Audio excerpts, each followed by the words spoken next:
Hello everyone. My name is Emmanuel Adebola. I'm Executive Director at ANA Global, and you're welcome to the first Business Beyond Borders event, the webinar that we'll have. Our plan is to hold this once in 2 months, and this came out of a desire to collaborate more effectively with Blacks of African descent, that either between those of us in the diaspora, particularly in North America, and those of you who have made a decision, and I use that deliberately, to stay in Africa for now. One of the things that you've done, to your credit, is to demonstrate very clearly that the environment is no constraint, not necessarily a constraint to your ability to do outstanding work. And I'm very excited at the two people that we're starting with today. I'll start with the ladies first. Sola Adesakin is somebody I've known from afar. And that's largely through her exploits and her focus on personal investments, financing. I've seen her operate from Nigeria, where she's grown her wings through her organization called Smart Stewards. Actually, my wife was a member. I don't know if she's still a member now, and that's how I knew about the organization. So thank you so much for what you're doing, and great to have you here. I'd also like to welcome Kayode Fabunmi, who I've known much longer, probably since around 1986, if I'm not mistaken. And he has evolved to be a fantastic lawyer of repute who coordinates his legal practice from Nigeria, but also has a number of footprints in the UK and in other places. So it's great to have you. And for those of you who have joined us, we're very happy to have you because we're starting something we believe will grow in impact and in purpose. So let me give you a bit of background on what ANA Global stands for, and then we'll go into the subject of the day. So let me just quickly, okay? So essentially, ANA Global started in 2023. We started under the name Alliance of Nigerian Entrepreneurs as an association, and the objective was basically to support Nigerians who traveled all the way to Canada and North America to actually do much more than just look for jobs, to develop the entrepreneurial capabilities to enable them to run and build their own businesses. I apologize, I'm in the airport, so if you hear some background noise, it's because I couldn't find another place. But be that as may, I'm hoping that by speaking loudly, it will block the other ones. So after running for six months, between June 2023 and December 2023, we transitioned to ANA Global, largely because we saw a bigger opportunity among the Black community in North America. And also we decided to run as a Chamber of Commerce in order to focus more on supporting the entrepreneurs as opposed to just being an association. So that's what led us to do that. But the good news is that just 6 months down the line, we've made fantastic progress, grown our numbers. The membership number has grown beyond what this number was as of June 30th. We have very fantastic partnerships across the ecosystem in Ontario and beyond. We have had very successful networking events. Our website is running. In fact, our website, according to GoDaddy, is on the 90th percentile, so we're great with that. We have a number of social media campaigns. You see us on LinkedIn, you see us on YouTube, you see us on Instagram. We've held a number of beautiful Instagram live sessions. Our campaign for this year is called Stronger Together. And that started in February during the Black History Month, and we've sustained it. And our brand, even though we decided to start the Chamber of Commerce only in January, our brand recognition has grown very well. And we also have a magazine where we decided to tell our own story. So those are some of the things we've done. There are three things when you think of ANA Global. There are three things that we do essentially. We have a Chamber of Commerce, as I've said. Through this Chamber of Commerce, we're facilitating networking activities. We have a network group. We have a WhatsApp community. But beyond that, we're for social engagement. But we also have, for physical engagement, we have a monthly City Connect events, which we've held 5 of them this year alone. And we plan to hold more in the second half of the year. Entrepreneurship Development Academy. This is one we've had to slow walk a bit. We're building an Entrepreneurship Development Academy that would allow us to train aspiring entrepreneurs across different dimensions. And we're using an international caliber of facilitators. And that's something we're very excited about. We had hoped to start in the first quarter of 2024, but due to funding, we've had to slow it down. But we're working on it, and we're very sure that very soon we'll be able to launch it out. But in the short time, we're also planning to run some training programs, not a full-fledged one, but some that will just enable like a food start. Also working in partnership with some of the ecosystem partners that we've identified. Youth empowerment is something we take very seriously. So those are the three things. The third one is youth empowerment. Earlier this year, on the 29th of February, we held our first campus symposium in the town of Hamilton, and we had participation from the three institutions, Redeemer University, Mohawk College, and McMaster University, and it was fantastic. These are pictures from there. And it was well received. And also, we had the privilege of giving an award to the Honorable Minister for Economic Development, Philomena Tassi, who was not at the event physically. She sent a video, but later on we met with her in our office and were able to present this to her. There are the different platforms in which we engage. So like I indicated, LinkedIn, URL, website, YouTube. We have a very strong YouTube following. We also have a WhatsApp community, and of course, we also have LinkedIn. So you'll get us in all of this. And then the events and programs we hold are usually hybrid. Some of them are physical, some of them are virtual. But all of these are ways in which we are serving our community, and we're very proud of the progress we've made so far. These are the partners we've been able to, to work with in our first year. One of the things we've also been able to do is to secure scholarships for some of our registered members. In fact, two of them will be starting in the month of September at Sheridan College. There's a RISE program that's for founders of social enterprises, and we're very excited about that because now we're going beyond just doing activities to actually providing impact for our members. So that's pretty much it. In second year, we'll do a number of things, but for the purpose of this, I will not belabor it. I would go back to the main lecture of the day. So I'll stop sharing at this stage, and let's get back to the main event of the day. It's great to have you all here. Very excited about what we're going to be doing today.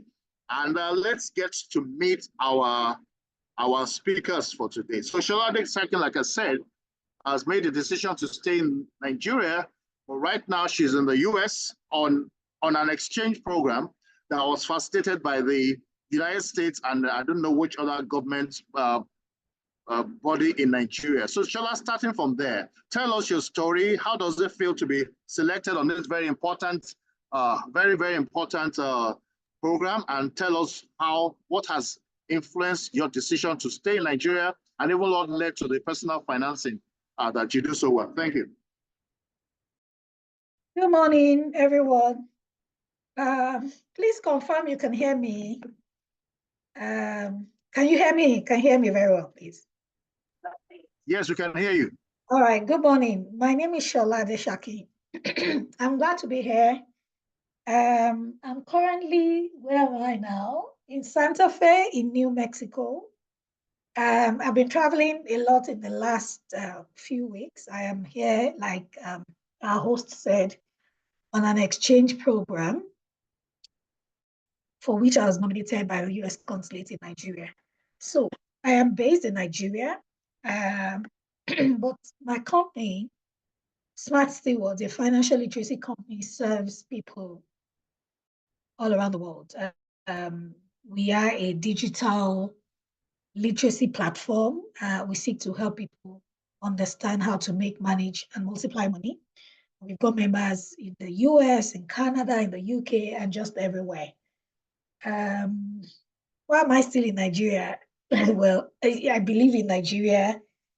I believe in being at the center of purpose, wherever purpose is meant to be part-time. I tell people that I'm not anti-relocation. I'm for relocation. I'm a global citizen, really. That's what I say. I live local, but I think global.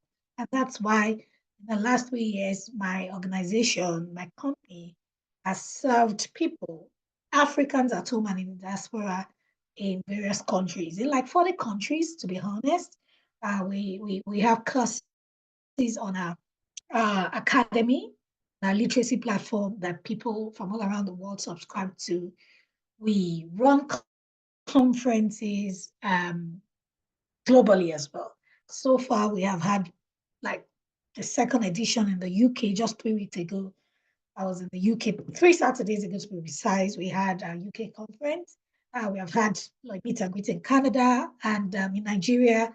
In September, we'll be having our ninth annual Smart Steward Summit. So, I know I've been saying quite a lot. Like I said, I'm a global citizen. I believe that we have been called as a light of the world to shine and to be a blessing wherever we have part time. So right now, this season of my life, my family and I, we are based in Nigeria, but God has given us access to the nations of the world, such that even from Nigeria, our voices are being heard. And, we're making an impact. We are helping to transform the financial lives of not just Nigerians now, of Africans in the diaspora. And gratefully, we have also formed collaborations with organizations, with individuals who are not even of African descent. So literally, we're running a global platform, and we just want to serve the world, country by country, nation by nation, as we, like I love to say, proclaim the gospel of financial literacy and wealth creation. I hope that helps for intro. Yes, very much. It helps. And thank you for the beautiful introduction. My summary of what you said is that what is driving you is the sense of purpose, the sense of being at the center of where it happens, and from there, other things are following. And you say you're very patriotic about Nigeria. I want to let you know that some of us are also patriotic about Nigeria, just that our strategies are different. My strategy is it doesn't necessarily need to be, we don't necessarily need to have boots on the ground. And that's what my philosophy has been. But I'm very impressed with people like you who from Nigeria are reaching out to different parts of the world. And it's just awesome to hear you share. Then let's get to meet our next speaker. Kayode Fabunmi is somebody I've known since 1986 or thereabout. He's somebody I've respected as a lawyer, proud to leading or founding ANA Global. I've set up some other organizations, and he's been helpful in being able to set up the branding of that organization as far back as 2017. So it's great to see that even as I have grown here in Canada, he's also continued to develop exploit over there. So Kayode, can we get to meet you? And what is your driver for what you do? Kayode, can you hear? Okay.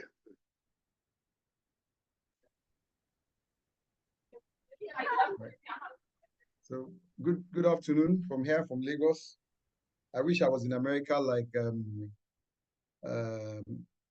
Sola is, but unfortunately I'm here in Lagos. It rained earlier on in the day. I pray the light doesn't go off, and the usual things. So thank you very much for having me today. Like you rightly said, yes, we did meet in 1986 in secondary school.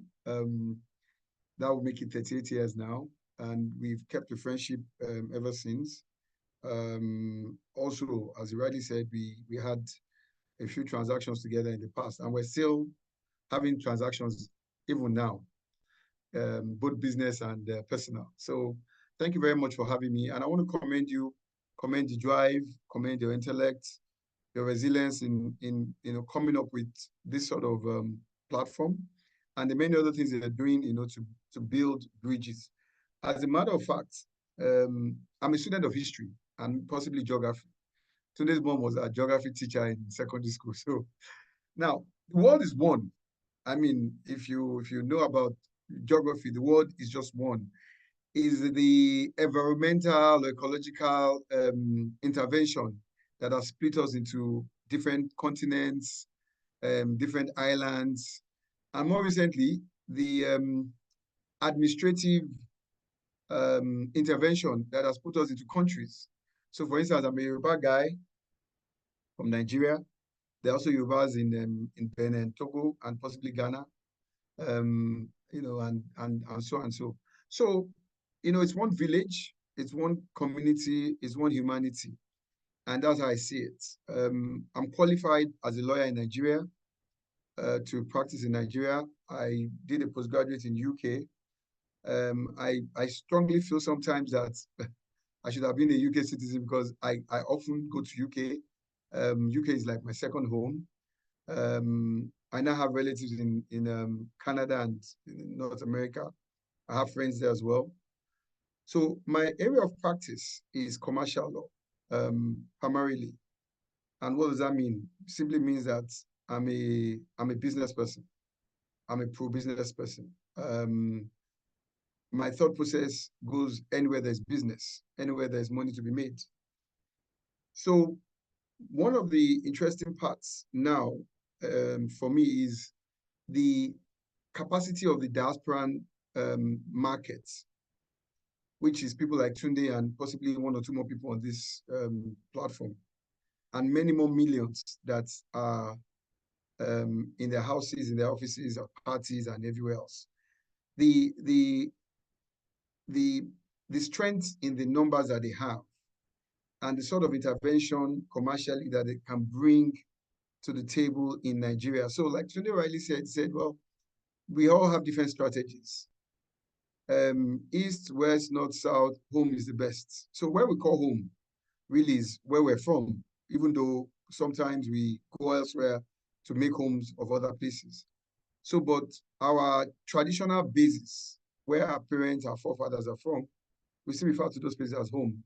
And one of the things I like to do, one of the things I've been doing, is to see how we can build confidence, not just from people that are here doing business, but also people that are abroad that want to have some sort of say, some sort of participation in what is going on back home, and they need the confidence, they need the support, and we're ready to provide that flashlight, that torchlight in the darkness that seems to happen so ever often here, to help people navigate their ways around, make the right decisions, have the right information, and become informed about what they're doing.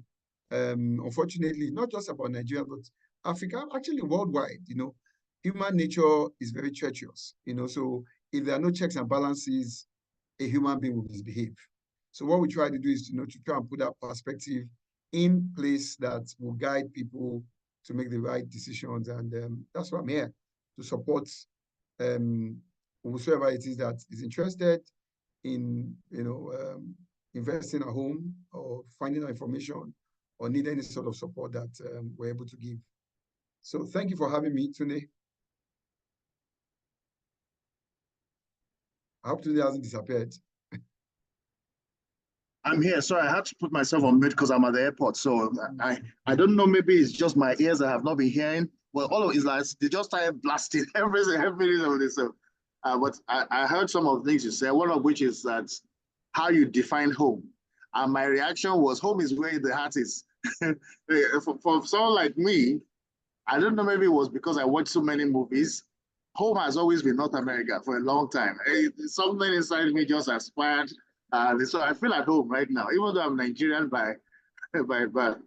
But there was one thing that somebody said, a comment from the audience, that it's great to see financial literacy being exported outside of Africa, and that was shortly after Shola spoke, which is truly commendable. It's good to see. I recently, so financial literacy, it's one of the things because nobody teaches you this in school, right? That's one of the areas of gap. And I recently joined an organization here in North America called World Financial Group, where I'm learning the importance of financial education and how we can empower ourselves. ANA Global is very focused on empowering through different avenues, and I think we found yet another. But it's great to hear both of you share your stories. What I would like to ask is, and we can start with Shola and then go to Kayode. One of the things that we're very passionate about, which is why we're also having this, is changing the narrative that the Black community are just there to collect, aids, arms, that mindset. So I would like to understand from Shola how, through personal financing, whether in Nigeria or outside of Nigeria, how can you grow your capacity to not just be dependent on the availability of things that are available. Because the truth is that in places like North America, for instance, social services are available. But my view, my philosophy is that even though they're available, it doesn't have to be us. We should be the ones giving, not just collecting. And so let's hear your views. Thank you. I love that question. One of the frameworks that we have as smart stewards is the, I call it's one of my favorites. We have a lot, is what I call the four level. I can't remember the exact topic, but I'll list them out to sort of explain what I mean. It's a 4-level framework for ascertaining your financial aspirations, right? And what we say is, per time you find yourself in one of these 4 levels I'm about to itemize. The first is the revive stage. The second is the survive stage. The third is the thrive stage, and the fourth is the contrive stage. And what we tell our community members is depending on where you have been, your personal experiences with your finances, yes, you might find yourself in the revive stage where you need all the help in the world. You need people to support you. You need government to support you. You need, you're trying to make the most of your finances. You're trying to just, come out of the waters and all of that. Then we encourage you to move to that's the revive stage. Then survive stage, you're trying to chart your path into financial wellness and fitness. But the goal is to move to this thrive stage, the thriving stage, where you have built your resources. You are not just a receiver, you're a giver. You are shining with your gift, with your proficiencies, with your passion, with your personal experiences, with partnerships. You are seeing and identifying what you can do for the community and how you can give back. At that stage, you have gone beyond just, gimme, or getting all you can and canning all you get. You are more about not just income, you are more about impact and influence. So the community we are trying to raise, the generation of people we are trying to raise, are people who seek to build wealth. The Bible scripture, scripture that says a good man leaves an inheritance for his children's children. That's what we're all about. And it's not just about our children's children, but it's about also providing legacy, good legacy for the world. We want people to look at you and say, this person is living a full life. You are not just, seeking to build wealth for yourself, but you're making the world a better place. So at the contrived stage, of course, yes, you are all about impact, influence, and all of that. So don't get me wrong, people at different stages in their lives per time. Some people, because of past decisions, because of experiences and circumstances, they find themselves in really dire financial situation. You can't just say, no, don't receive aid. It's largely one-on-one, very individualized. The journey to building wealth, the journey to financial fitness and wellness is individualized. So, and that's why we're careful when we hold our conferences. We're careful with the way we have built our courses. So we're not hard on people. We deal with you one-on-one. And within our communities as well, we understand this principle. So wherever you are, the ultimate goal is to build your finances and build wealth in such a way that you'll be able to give back to the society. So find your level and continue to work. So whether you are still, seeking for financial aid, trying to get help, it's okay, but don't stay there.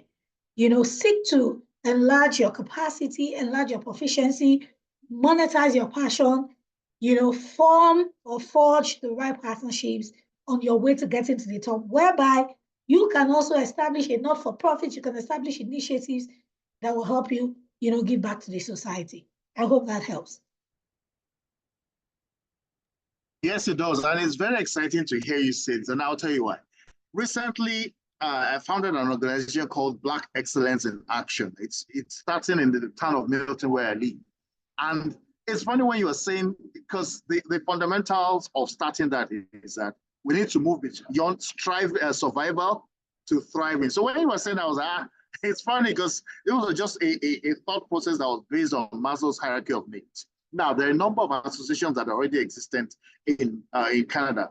But my assessment before starting that organization is that many of them are focused on the first three levels of Maslow's hierarchy of needs. Physiological needs, where some people come in, they're refugees, they need survival, they don't know what to do. So those needs are there. Then there are the safety needs, security needs. I need a job. I need something to get me going. And the third one is love and belonging. Okay, we're Nigerians. We're the Nigerians in this community. But the longer you stay here, you have a house, you don't have visa issues, you're sorted. What I found out is that you need to address things like the next two. The next two are self-esteem and then legacy. And for me, I felt the best way is what you're talking about. How do I give back to the community? When do I volunteer myself to be in public service and others? And that's why Black Excellence in Action started. But I was just surprised at the similarities when you use the different tiers of survival and thriving. And I'm like, wow. And one thing I've also realized is that ideas are like waves. That's my personal belief. There's nobody that has monopoly of knowledge. It may come to you, you may disregard it. It goes to the next person, and the person accepts it, and so it's fantastic. Kayode, what's your take on the current discussion?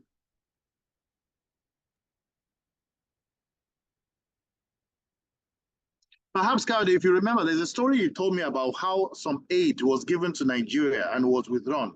Maybe you can share that experience with us. Yeah. Even your Yeah, so okay, I'll share that experience with you, but also, I think we underestimate our capacity a lot. And the short answer to this question is that we need to synergize more. We need to collaborate more. We need to organize ourselves better. There's strength in unity. So, for instance, a couple of years ago, in Nigeria particularly, and I'm sure many other places, there is the move towards identifying people that left Nigeria as diasporans, meaning that they went, but then they are coming back. There's a two-way relationship.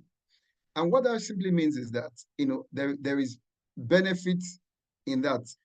For instance, the FDI into Nigeria last year was under $4 billion. The remittances from diaspora was about $20 billion. Now, if you ask anybody to pick between the FDI and diaspora investment,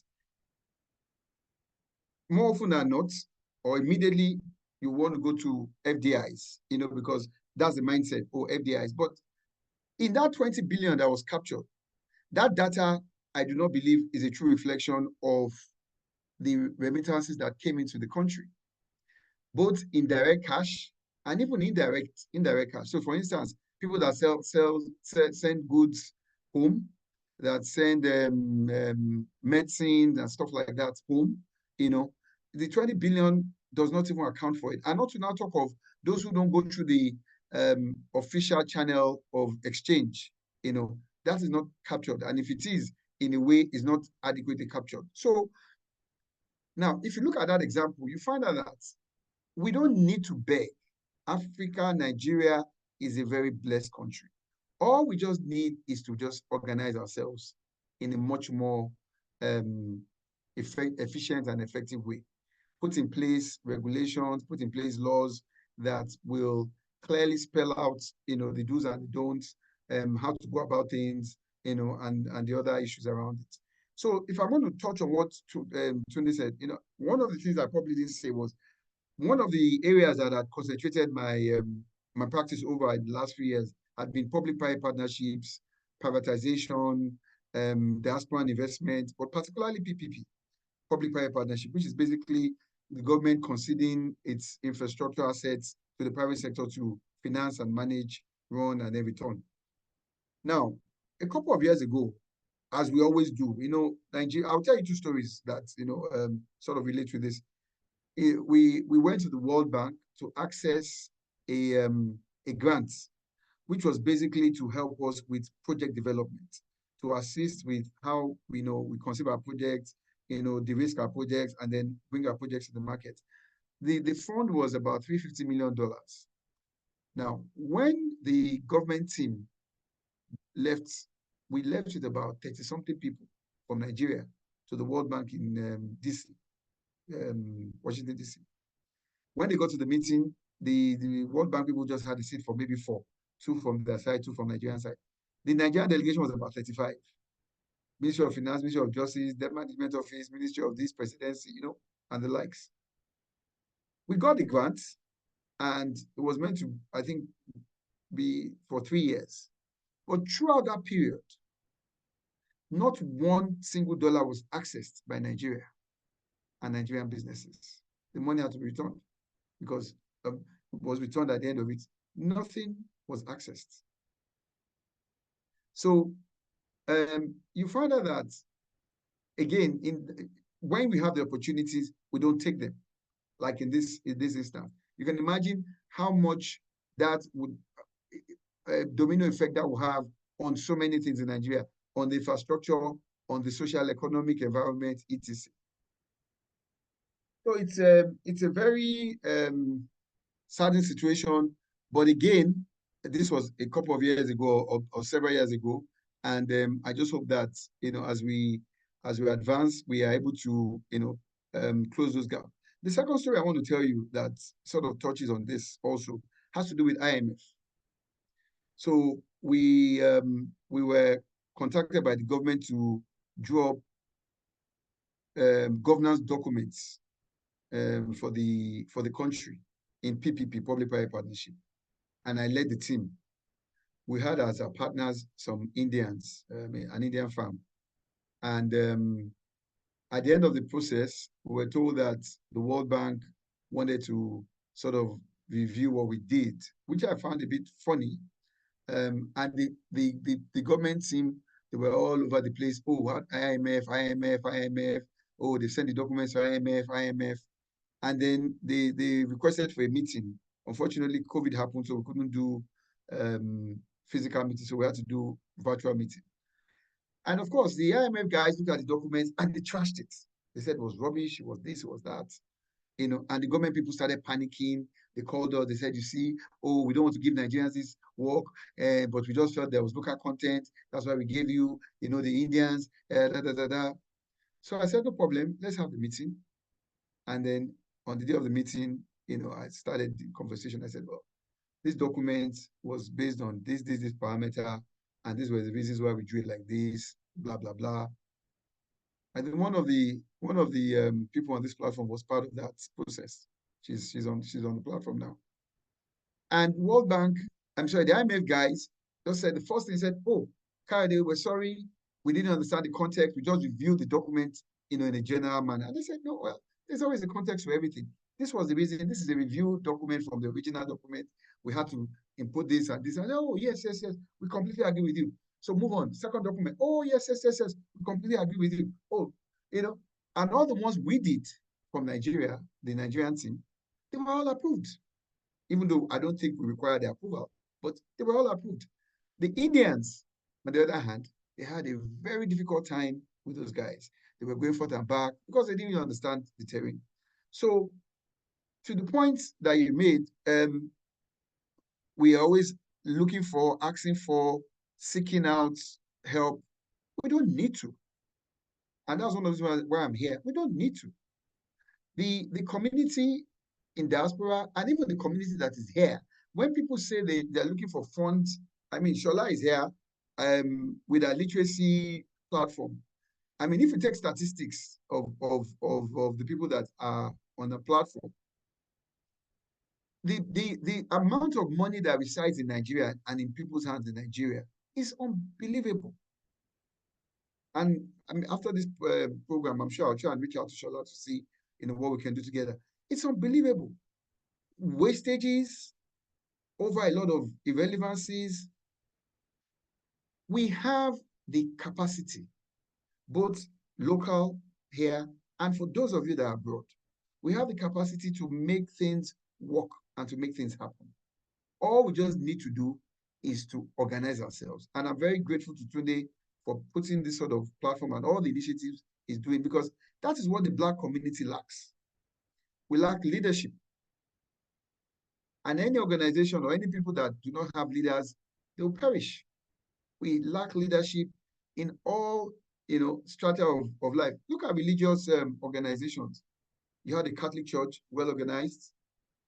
There are lots of people here now, but if you see how we are Anglican, Methodist, and the rest of, if you look at our churches now, even though they may have issues of ethical issues here and there, but you find out that because they are organizing themselves, they are becoming a voice to reckon with. You go all over the world, you see Nigerian churches because they've organized themselves.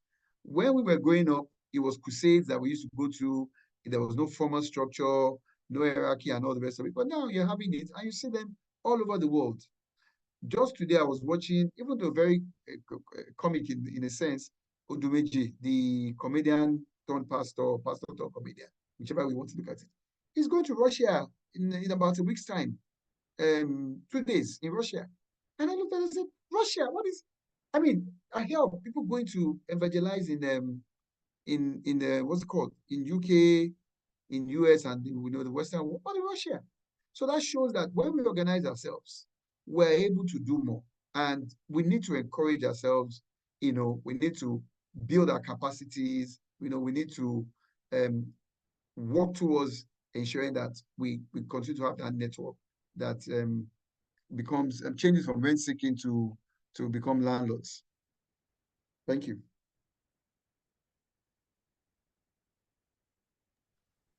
Thank you very much for the very exhaustive response. Before I take the next one, you talked a number of things, and particularly leadership. And I also wanted to say that as far as we're concerned, ANA Global, we're locked in. We believe we're not just paying lip service to it. So we're not just also organizing webinars where you just talk and no action. I want to let you know that some of the things we're doing starting from the second half of this year, this webinar will hold every other month. But beyond the webinar, we're also doing a number of things.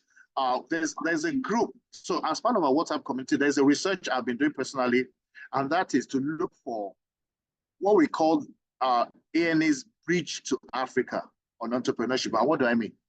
I've identified a number of high flyers. My background is technology. People who, like in Yaba, for instance, in Nigeria, where there are a lot of very smart people who are able to do stuff. Identify people there who can then provide services to ANA Global members, reduce the cost to serve, and therefore we also increase the turnaround of finance within our community. Right now, we're trying to focus on increasing it within our community here in Canada, but even much more, increasing it within the trade, within Nigeria or Africa. I'm using Africa, not just Nigeria, because like I said, at the introduction, we started with a focus on Nigeria, but now we're looking at the Black community. So the idea is to increase the currency flow within ourselves. So if we have somebody, very bright guy in Nigeria, who's able to provide service, similar to how the Indians do it, or the Asian pure plays, locate these centers of excellence, work with them, and then ensure that we can serve ourselves. But I think in doing this, one of the things we also need to do is proper accountability, ensuring that we have somebody who can hold accountable in Nigeria or in Kenya or whatever, who will say, look, you take care of them. So that way, that increases the trust, that increases the confidence in ourselves, because these are some of the barriers we've had. And then one other thing we're planning, I can tell you for free, and this is also thanks to discussion I've had with Kayode, who just spoke, is we're planning trade visits next year. One of the things I've done in the last 3 months is to invest a lot in understanding how the economic development, entrepreneurship development, economic development organizations in Canada operate.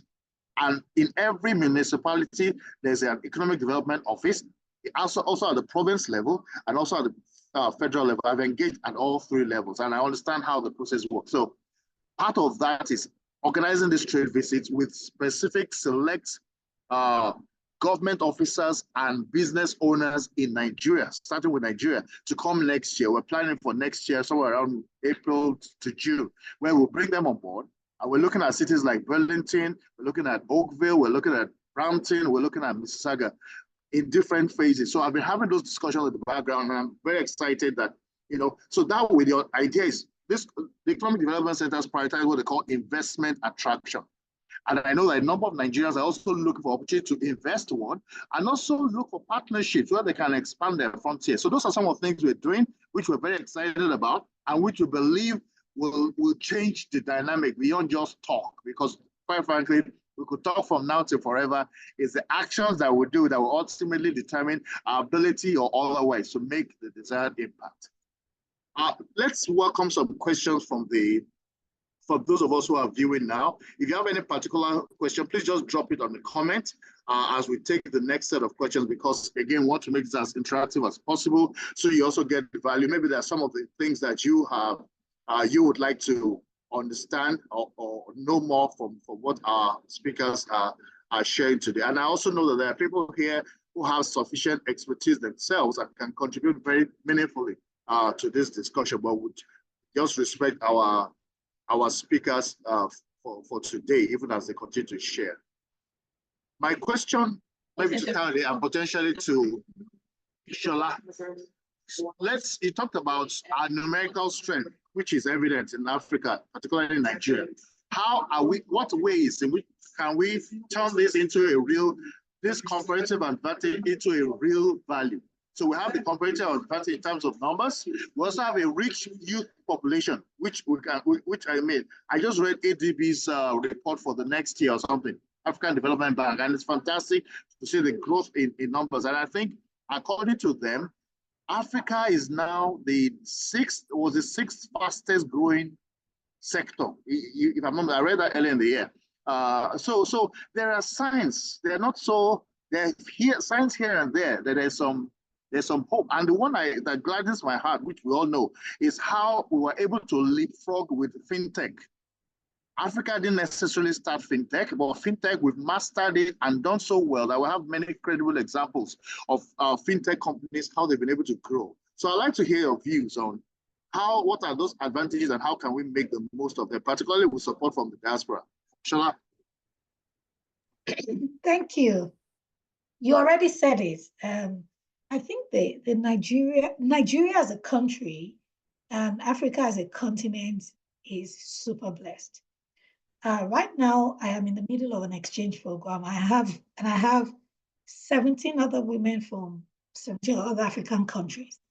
And by conversations and just trying to see how we can be of help and support to one another, we realize that there's so much focus and energy being put into, I want to move my product into the US, into the Western world, into Canada, and into the UK. Meanwhile, there are a lot of opportunities intra-Africa that we can explore. One of us makes global chocolates, like chocolates that she exports. Another person does global branding, just so many activities. So I think the starting point is to sort of acknowledge what we have within. One of my mentors would usually say, if it is working at home, then export it. I think we're not exploring and we're not maximizing the opportunities that we have locally. Do you see? I think that as Nigerians, as Africans, we should look at the markets. We should look at the opportunities that are available rather within the African continent. For example, I've made up my mind that as I get back home, I'm going to take a few trips to countries like Guinea. I mean, countries where people within my cohorts are doing business, and to see what we can do. But the downside or the drawback is moving within Africa could actually even be more expensive than going abroad. I intend to go to Guinea, and then I picked up my app to say, okay, let me see what a return ticket would cost. Going to Guinea, another West African country, will cost about $1,500. For all you care, I could get a cheaper ticket to the UK. So what am I saying? I'm speaking from both sides of the mouth. The opportunities are enormous. Again, the ease of passage within Africa, even within Nigeria, also look at it. You have products in Lagos, you want to take them to Kano. If you are going by road, you are thinking of insecurity, you are thinking of many things. If you are going by air, I mean, the cost, but I think the most important thing is to see how we can expand our income base and all of those things. So what am I saying, to directly answer your question? Again, my own definition of global is not exclusive to the Western world, Canada, London, UK, which is where everybody wants to be. I think we should start from within Nigeria. I think we should export whatever we have to Africa and tap into the various opportunities. In the last 1 or 2 weeks, I've met with people from over 20 African countries, and I've been deliberate, deliberate about taking their contacts, getting to know what they do, and making myself top of mind for them to see how we can work together. So the opportunities are immense. Let's start from within. Maybe there'll be business ideas that will sort of help to facilitate movement within Africa, right? Like to the UK, you want to go to different parts of Europe. I mean, anytime I travel to the UK, I must touch 1 or 2 European countries. So I make sure I always have a Schengen visa because it's cheap. From the UK, you can get $100, £100 ticket to Italy. The last time I was in the UK in March, when I was in the UK in March, I bought a ticket to Italy. I went to Lake Como. From Lake Como, I took a train to Zurich. And all of these things didn't cost up to £200. So that ease of passage, ease of movement is there. I think that's what we need to see. We need to sort of explore to make it work for Africa. So I think the opportunities are there. We must leverage partnerships as well. One thing I have seen about Nigerians especially is we make a lot of noise. We're on social media, we're on Twitter, we're making noise, but the level of conversation is the quality of conversation is getting lower and lower and lower these days. But it doesn't mean that we still don't have people who are doing the work, who have the intelligence and the brilliance. It's there. But hey, let's look within, let's maximize the opportunities within, and then let's forge the right partnerships within, and then we can take it without. I hope that answers the question. Beautiful, beautiful. You hit it nail on. And one of the decisions I made this week, like I said, I'm in Philadelphia right now, transited back to Toronto, but I was invited to, this same week, I was invited to attend a program in Ghana involving the African Union and the 55 heads of state. And it's one decision I had to make because of logistics not to go. But one of the things you've talked on is better collaboration between African countries. How is it easier to go to UK or cheaper and even better to go to UK than to go to Guinea? In your particular case, that's a very good example of things that frustrate trade, bilateral trade within Africa. And the earlier we start working together, whether as Francophone countries or Anglophone countries, recognizing that we need to help ourselves. The international companies or the Western countries are not going to do for us what we need to do for ourselves, the better it is. And that's an area I think we need to emphasize. And I'm happy that you touched on that. Interestingly, one of the people that should have been on this particular maiden edition is a gentleman called Tayo Ojuri. Tayo Ojuri is somebody who's a friend of mine. He's an aviation operational. He's not a pilot, but he coordinates an aviation-based organization in Nigeria. He was trained in Canada, but he told me, I'm going back to Nigeria, my home country. So he's probably one of those guys who, and he's right now. And the funny thing about Tayo Ojuri is that where everybody is complaining about issues, he's just doing better and better. He started in Nigeria, now he goes to Morocco. Last time I spoke with him, he was in South Africa. Like I said, I'll probably see if we can bring him in the 3rd edition. But you're right that we need to address this institutional. So when we talk about institutional barriers, they're not just racism or whatever outside.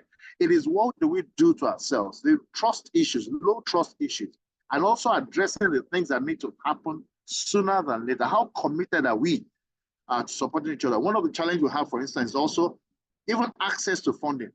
Afrexim Bank has money from different banks, different countries in Africa. But that it's more difficult to get money from that state-owned bank than it is for its counterparts elsewhere. Recently, the African Union that is coordinating the diaspora, they reached out to us at ANA Global and said, guys, given what you're doing, can you help us? Because Afrexim Bank has given us a direct link to coordinate, to ensure that we fast track this process. And that's one of the things we're doing. So we're doing quite a number of things, and I'm happy that you're confirming through your words that we're heading in the right direction. We welcome other people that have joined the call. Kayode, do you have any views or any points on this? Again, if you have any questions for any of these two people, please let us know. We're beginning to round up. We hope to round this up by 11:15 Eastern time, or what would it be? 4:15 Nigerian time. Okay, Kayode, over to you. Yeah. So to be honest with you, I mean, the issues that Sola raised are very important. But I think one of the problems I struggle with is that, you know, trying to Africanize us, you know. I think we should be more individualistic, really. There's some businesses that would work better locally. There's some businesses that will work better as exports. There are businesses that would be a hybrid of both. You know, just do what works for you. You know, and then when we talk, you know, in the context of looking at ourselves in a form that we classify ourselves, I think it takes away something from us. The barriers that we have, for instance, are really man-made barriers. It is actually cheaper to go to Europe than to travel within West Africa, or even go to well, some East African countries now have the hub, like Kenya and Ethiopia and maybe Rwanda. But in many other places, it's more difficult. In fact, in some instances, you probably have to first go to Europe before coming back to Africa, you know. And then, of course, again, you know, we sort of are protectionists because we're all looking for the same market, so to say. But where we have, you know, our people, you know, interchanging from Europe or anywhere else that they are back home and all that, we to break all those barriers. It's because we have this colonial, which probably is not our fault, this colonial setup. I don't want to call it mentality, you know, the colonial setup that we have not really been able to dismantle. You know, Tunde mentioned fintech. So like the fintech space now, we're now becoming the beautiful bride in the fintech space. We can, you know, we can make demands, you know, we can pick and choose, you know. So I think it's really much how individuals position themselves. All these problems that we mentioned, as far as I'm concerned, they exist everywhere else. You know, even in Western economies, if you go to Oxford or Cambridge, the way you be perceived in certain quarters in the UK is different from if you go to University of Luton and any other place. You know, so every society has its own class and, you know, its own structure. So we mustn't just focus on those things. Do whatever it is that we can do when we have. So, for instance, Sola was saying she's in America at the invitation of the US consulate. So it means that she's doing something that has caught their attention. So if all of us, if Kayode can do enough that the British Parliament can invite him to come and speak on a subject, if Tunde can do something that the Mexican government can call him, or Rwanda, so that's, for me, that's what it is. We just need to strive, you know, in whatever it is we're doing individually. And then when we meet in this sort of fora collectively, then we can then, you know, we're coming in with our assets, with the benefits that we can then pass on, you know, to our communities, our countries, or any group that we're interested in. Thanks. Please write your question down, sir. Write your question down. One point I want to ask as we begin to round up is the topic of collaboration. If there's any area, any topic I think we're most challenged as Africans or as Black people, it's on the topic of collaboration. Why? I talked about low trust issues. But number two, everybody wants to be the boss. Everybody wants other people to stoop under them. And we think that the whole notion of supporting each other makes you inferior. It does not. My view is that we need to understand what the entire value chain is and understand who's best placed based on experience, based on interest, based on whatever, to focus on that. And then if you focus on your A, let's say we're doing A to D, rather than me trying to do A, B, C, D, and you do A, B, C, D, and then we're all shallow. If I focus on A, which is what any global is doing, we're focusing on entrepreneurship development. We're not into professional development. Those things are nice, but there are other people that will do it. Focus on it and be so good that in any area you can find, then other people can focus on it. So when someone else that is focused on professional development has an event, they call you and say, hey, come and help me talk about it. But when everybody wants to be all of that, I think it's a challenge. So it's a challenge I see here. And I imagine even in Nigeria or whatever, it continues. And that's an area I think we can address. I don't know if what your view is. I see somebody raising his hand, but I would appreciate, sir, that if you could please type your question. That would be most appreciated. So we've had the lady first. Kayode, maybe you can talk on the collaboration. What are your thoughts on potential collaboration, either with governments or even among private within the private community, and how we can make this work? Well, so I mean, in terms of government, I think that's I would rather want to look at it from individuals, from the private sector. The point is this. Now, Tunde, I mean, let's bring it home. You and I have known each other for a long time. We can collaborate because we understand each other. We believe. I mean, we've had things together in the past. We know each other's strengths. It takes time. I don't know. There's a Adebola Adenuga on this platform. I don't know him. Yes, I've met him on this platform. Can I collaborate with him in terms of collaboration? I would move into my collaboration with him with a little bit of hesitation.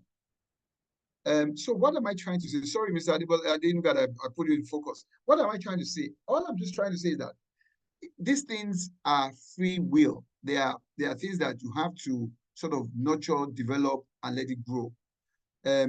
So those who have sacrificed to come on this platform have shown their willingness to want to identify with other people. Networking, I mean, if I saw you those years back and I don't talk to you, I don't engage with you, we won't be talking today. So it has to do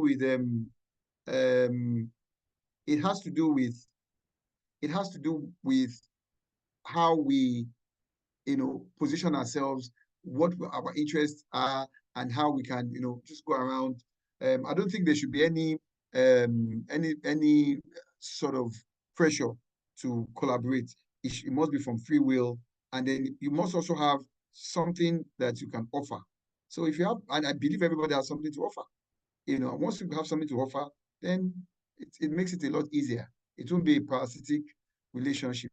Even for some parasitic relationship, it's even healthy sometimes to have parasites.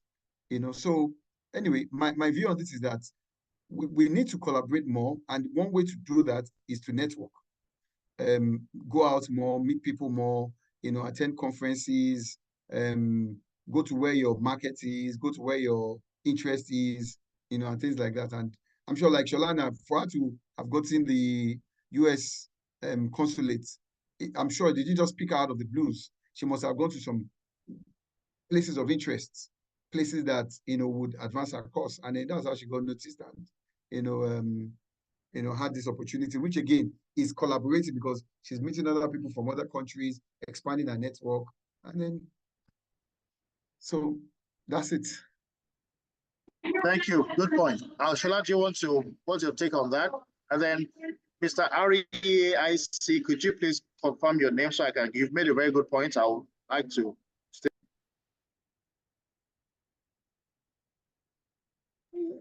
Not really. I mean, it's been an interesting conversation, and I think we're all saying the same thing. I'm big on collaboration. I wasn't so strong, but I had to actively learn it and what you call connectional intelligence. Because I realized that you necessarily need people. You need people, you need advocates. One of the mentors we were speaking with yesterday said something that caught my attention. She said, Shala, one of the things you must always try to do is seek to work with big companies and then get an advocate within that big company that can always push for you, can always be like a sponsor, So it is what it is. We must continue. I mean, there's little we can do within our own small settings. We need people, we need the government we need organizations, we need individuals, we need sponsors, we need gatekeepers. So I'd say, yes, let's continue to work together. So these days I go out, I'm like, what am I taking away from this? Even if it is not in line with what I do or what we do, how can this person be of help? How can we tap into their network and all of that? So yeah, that's it for my end. Very good. Because you mentioned Adebola Adenoga, I'll put him on the spot. One day, not long ago, I got an inspiration and I wrote that small minds compete, small minds compete, big minds dominate, and great minds collaborate. And almost instantly, I don't know where he must have pulled it from AI. He pulled out, and I saw a quote that sounded very similar. And I had to convince it. I did not steal it from somewhere because I was accused of plagiarism, but I did not. And it just shows me that these ideas are there, but it's how we execute. Adebayo has a unique ability that his name combines two great names. Adebola is his first name and Mike Adenuga is his last name. So what's your view? You've been on the call from inception, so we'd like to hear from you. What's your takeaway from this and maybe any contribution to what we said? I'm hoping he can hear us. Adebola, are you there?